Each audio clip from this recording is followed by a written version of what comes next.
When I walked into my husband's office unannounced, the last thing I expected was to see his so-called business partner with her hand casually resting on his knee, her fingers adorned with a gold band identical to the one he'd slipped onto my finger just 8 months earlier.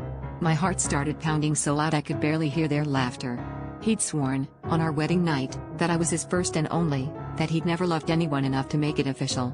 Yet here she was, giving me a smile too wide to be innocent, her other hand twirling her matching ring like a taunt.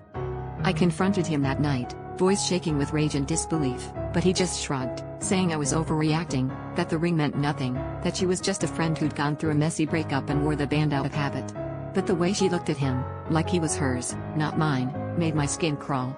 I started noticing the late-night texts, the meetings that ran long, and the scent of perfume that wasn't mine clinging to his shirt.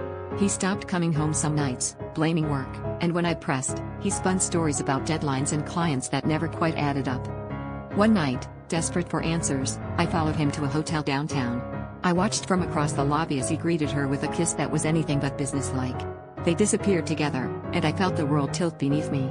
I wanted to storm after them, to scream and demand the truth, but all I could do was stand there, shaking, while my life unraveled in front of strangers who didn't even notice. I confronted both of them in his office the next day, my voice cold, my hands steady at last. That's when she laughed and told me the truth. Their marriage had never ended, she was still his wife. I was the other woman, the second act he'd kept hidden in another part of town.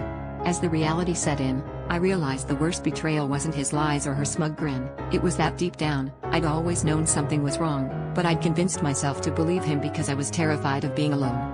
And now, with nothing left but the echo of my own denial, I finally saw who I'd really been fighting all along.